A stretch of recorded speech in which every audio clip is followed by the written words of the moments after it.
अस्सलाम वालेकुम एवरीवन। तो हम पढ़ रहे हैं पीडियाट्रिक हेल्थ नर्सिंग का चैप्टर नंबर 9 जो कि है कॉन्जेनिटल डिफेक्ट्स ऑफ हार्ट। उसका पहला जो टॉपिक था जो कि है अंडरस्टैंडिंग फीटस सर्कुलेशन। तो पिछले लेक्चर में हमने फीटस सर्कुलेशन बिफोर बर्थ तो कंप्लीट पढ़ लिया था। इस लेक्चर में हम आफ्टर बर्थ के बारे में पढ़ने वाले हैं कि बच्चा पैदा होने के बाद उसमें ब्लड की सर्कुलेशन किस तरह होगी। तो पिछले लेक्चर में हमने ये 5 एडॉप्टेशंस पढ़ी थी। ये जो हमारे पास हैं umbilical vein, ductus venosus, foramen ovale, ductus arteriosus, umbilical artery. अगर आपने वो लेक्चर नहीं देखा तो पहले जाके वो लेक्चर देख लें। तो बेसिकली ये जो लेक्चर होने वाला है आफ्टर बर्थ, इसमें यही जो 5 एडॉप्टेशंस हैं ये क्लोज होने वाली हैं। जो 5 एडॉप्टेशंस वहाँ पे थी ये सारी क्लोज हो जाएंगी और इसमें हमारे पास सिर्फ 2 बड़े चेंजेस आते हैं जिसकी वजह से ये सारी की सारी क्लोज होंगी। एक तो पहले प्लेसेंटा हमें पता है क्लोज हो जाएगा, दूसरा लंग्स में फ्लूइड फिल थी जो कि अब एयर इन्फ्लेट हो जाएगी। हम बेसिकली क्विक से रिव्यू कर लेते हैं कि जो बिफोर बर्थ में हमारे पास ये एडॉप्टेशंस कहाँ कहाँ थी। तो सबसे पहले हमारे पास ये स्माइली फेस था जिसमें ये 2 आइज़ रिप्रेजेंट कर रही थी, 2 आर्टरीज़ को, उम्बिलिकल आर्टरीज जो कि डीऑक्सीजनेटेड ब्लड लेके वापस जाती है मदर की तरफ, और एक स्माइली फेस हमारे पास एक उम्बिलिकल वेन को रिप्रेजेंट कर रहा था जो कि हमारे पास ऑक्सीजनेटेड ब्लड लेके जाता है फीटस के अंदर।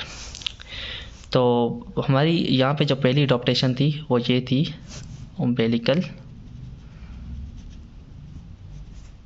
वैन जो कि रेड ऑक्सीजनेटेड ब्लड लेके जाती थी सीधा यहाँ पे बेबी के कौन से पार्ट में, इन्फीरियर वेना केवा में।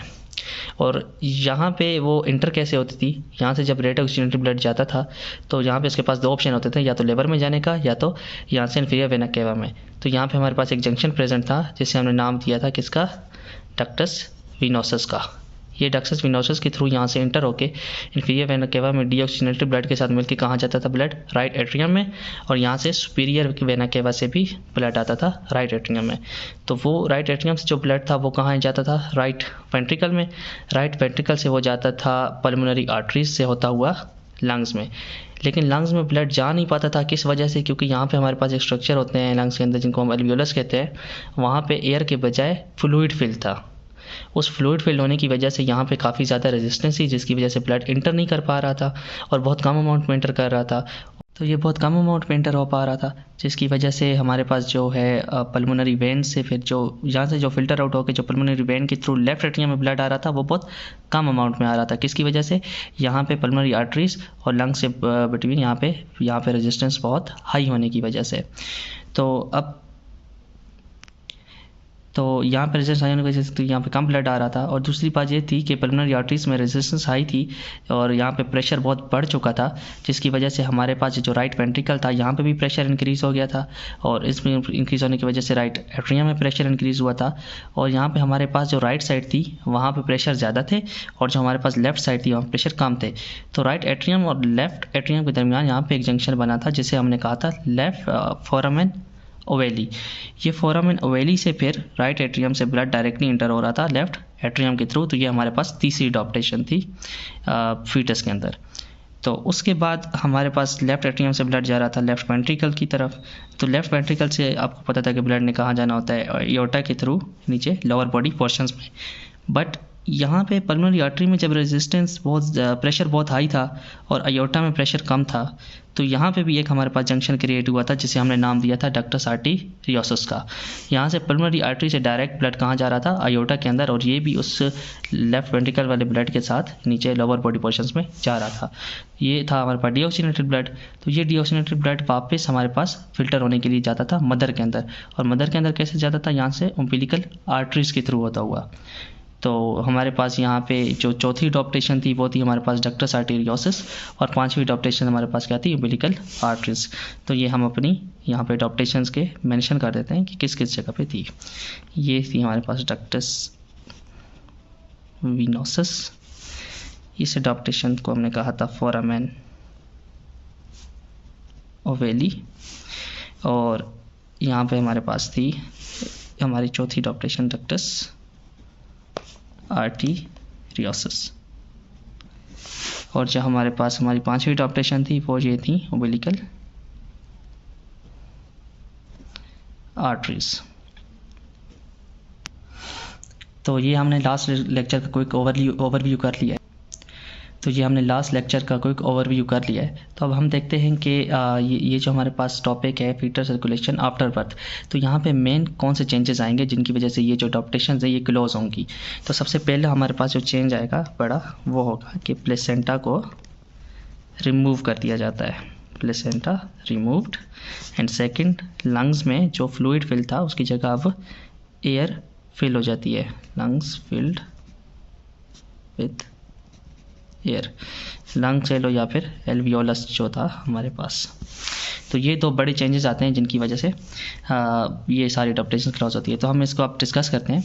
तो सबसे पहले क्या होगा कि प्लेसेंटा रिमूव कर दिया जाएगा यहाँ से, ठीक है, यहाँ से कट कर दिया जाता है और यहाँ पे हमारे पास एक लगा दिया जाता है क्लैंप, यहाँ पे एक क्लैंप लगा दिया जाएगा यहाँ पे।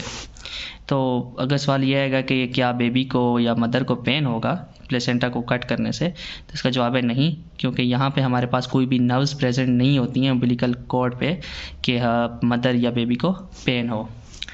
तो और सेकंड चीज़ जो हमारे पास ये थी कि ये जो स्माइली फेस हमने बनाया था इसको कहते हैं वाटसन्स जेली। क्या ये हमारे पास वाटसन्स जेली।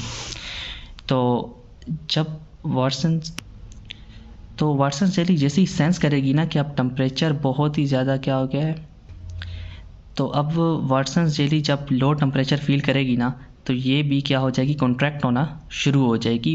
ये जो वेसल्स हैं जो कि आर्टरीज और वेन्स हैं इनके अराउंड ये कॉन्स्ट्रिक्ट होना शुरू कर देगी, मतलब ये जो था ये कॉन्स्ट्रिक्ट हो जाएगी इन वेसल्स के अराउंड।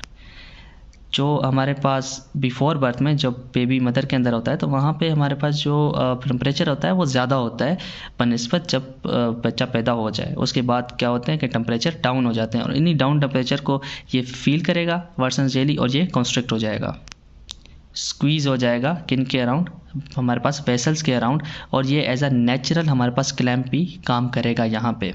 और इसकी वजह से जो प्लेसेंटा में लो प्रेशर्स हुआ करते थे वो अब क्या होगा, यहाँ पे लो रेजिस्टेंस हुआ करती थी, अब प्लेसेंटा में रेजिस्टेंस भी क्या हो जाएगी, हाई हो जाएगी। इसकी वजह से अब रेजिस्टेंस हाई हो चुकी है, यहाँ पे ये कॉन्स्ट्रिक्ट कर चुके हैं। तो जो ब्लड फ्लो हो रहा था हमारे पास उम्बिलिकल वेन के थ्रू ब्लड फ्लो हो गया हमारे पास ये इन्फीरियर वेना केवा में जो यहाँ से एंटर कर रहा था, अब ये यहाँ से फ्लो नहीं हो पाएगा। क्यों? क्योंकि यहाँ पे हमारे पास कॉन्स्ट्रिक्ट हो गया है, यहाँ पे एक ब्लड क्लॉटिंग हो गई है, एक नेचुरल कंस्ट्रक्शन आ गई है जिसकी वजह से अब ब्लड फ्लो नहीं हो पाएगा पहले कुछ दिनों के अंदर, ठीक है। तो यहाँ से फिर ये जो हमारे पास जंक्शन था जहाँ से हमारे पास इन्फीरियर वेना केवा के अंदर ब्लड जा रहा था, अब यहाँ पे भी ब्लड क्लॉटिंग शुरू हो जाएगी जिसकी वजह से ये जंक्शन भी क्या हो जाएगा, क्लोज हो जाएगा। तो अब यहाँ पे हम देखते हैं कि जो हमारी पहली दो अडॉप्टेशंस थी कौन सी, उम्बिलिकल वेन, ठीक है, ये क्लोज हो गई और साथ में ये जो डक्टस वेनोसस भी क्लोज हो गई। ये दोनों तो क्लोज हो गई हैं, बट यहाँ से जो हमारे पास इन्फीरियर वेना केवा से जो पहले डीऑक्सीजनेटेड ब्लड जा रहा था वो वैसे ही नॉर्मली जाएगा डीऑक्सीजनेटेड ब्लड राइट एट्रियम के अंदर, और सुपीरियर वेना केवा से जो डीऑक्सीजनेटेड ब्लड आ रहा था वो भी वैसी का वैसा कहाँ जाएगा, राइट एट्रियम के अंदर। तो राइट एट्रियम के बाद जो ब्लड होगा वो कहाँ जाएगा, राइट वेंट्रिकल के अंदर। राइट वेंट्रिकल से अब जाएगा कहाँ जाएगा, पल्मोनरी आर्टरीज में, पल्मोनरी आर्टरीज से होते हुए लंग्स के अंदर और फिल्टर आउट होके हमारे पास आपको पता है जैसे पल्मोनरी वेन से फिर लेफ्ट एट्रियम के अंदर जाता है। तो बेसिकली अब एक नॉर्मल फंक्शनिंग शुरू हो जाएगी। पिछली बार पल्मोनरी आर्टरीज से ये लंग्स के अंदर क्यों नहीं जा पा रहा था, क्योंकि हमारे पास रेजिस्टेंस बहुत हाई थी। क्यों हाई थी? क्योंकि यहाँ पे हमारे पास जो स्ट्रक्चर्स थे जिससे हमने एल्वियोलस कहा था, यहाँ पे हमारे पास क्या फिल था, फ्लूइड फिल था। लेकिन इस बार क्या हो जाएगा कि यहाँ पे एयर फिल हो जाएगा, एयर फिल हो जाएगी और फ्लूइड को क्या कर देगा, आउट। और फ्लूइड आउट होके कहाँ पे हमारे पास यहाँ से कैपिलरीज गुजर रही थी जिन्हें हमने कहा था आर्टेरियोल्स, जो कि पहले कॉन्स्ट्रिक्ट थी। कॉन्स्ट्रिक्ट होने की वजह से ये कॉन्स्ट्रिक्ट हो गई थी। तो इस बार क्या होगा कि जैसी एयर फिल होगी तो ये आर्टेरियोल्स जो हैं ये सेंस करेंगे कि अब एयर फिल हो गई है, तो ये भी क्या हो जाएंगे, डायलेट हो जाएंगे और फ्लूइड इनके अंदर पुश हो जाएगा। तो यहाँ पे जब एयर फिल हो गई तो ऑटोमेटिकली जो हमारे पास रेजिस्टेंस थी लंग्स के अंदर वो इस बार क्या हो जाएगी, लो हो जाएगी। पिछली बार हाई थी अब लो होगी। तो ज़्यादा अमाउंट में ब्लड जो है वो पल्मोनरी आर्टरीज से इनके अंदर फ्लो करेगा, रेजिस्टेंस कम है तो प्रेशर्स भी कम हो जाएंगे और ज़्यादा अमाउंट में यहाँ से फिल्टर होकर हमारे पास लेफ्ट एट्रियम में एंटर करेगा।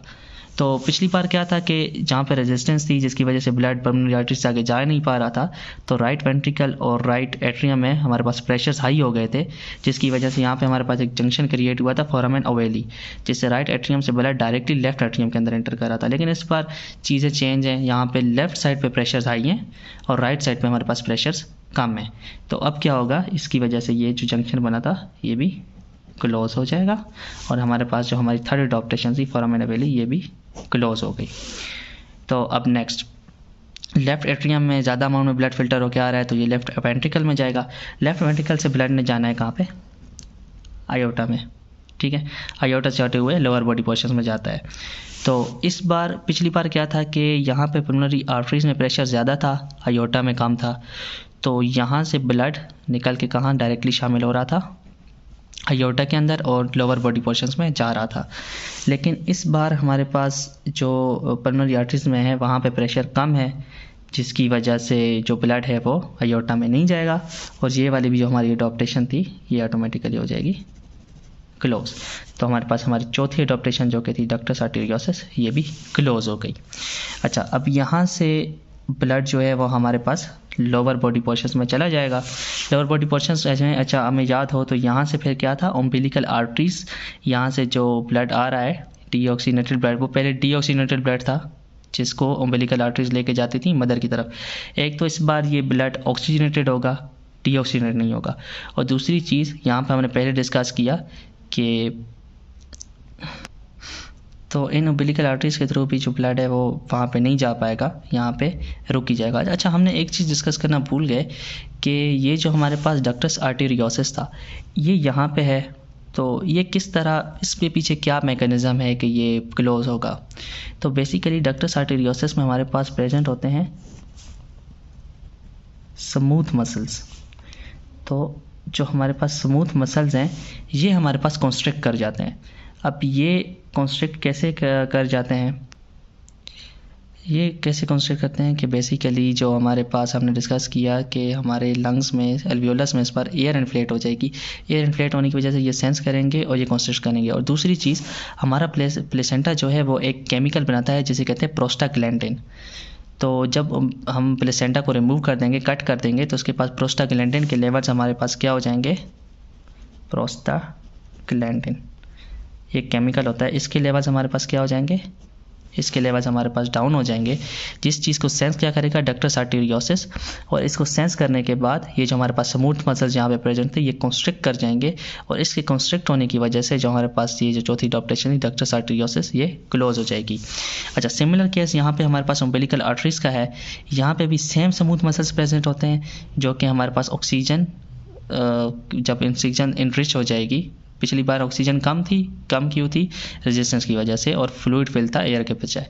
इस बार ऑक्सीजन ज़्यादा हुई तो स्मूथ मसल्स यहाँ पे भी ये सेंस करेंगे। और दूसरी चीज़ जो हमारे पास है, प्रोस्टाग्लैंडिन के जो लेवल कम हो रहे हैं यहाँ पे भी स्मूथ मसल्स उसको सेंस करेंगे और ओम्बिलिकल आर्टरीज में भी क्या हो जाएगा, यहाँ पे भी तो यहाँ से भी फिर ब्लड जो है वो आगे नहीं जा पाएगा। यहाँ तो वैसे भी कॉन्स्ट्रक्शन हुई है। दूसरी चीज़, यहाँ पे स्मूथ मसल्स भी कॉन्स्ट्रिक्ट कर गए हैं। तो अब हमारे पास क्या हो जाएगा, ये जो हमारे पास 5 एडॉप्टेशन थी ओम्बिलिकल आर्टरीज ये भी हमारे पास हो गई क्लोज।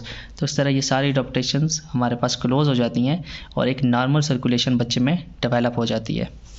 तो हम ये डिस्कस कर लेते हैं कि जो ओम्बिलिकल वेन है ये फर्स्ट फ्यू डेज़ में क्लोज होगी, डक्टस वेनोसस भी सेम फर्स्ट फ्यू डेज़ में। अच्छा, ये जो हमारे पास फोरामेन ओवेली होती है ये फर्स्ट फ्यू मिनट्स में ही क्लोज हो जाती है।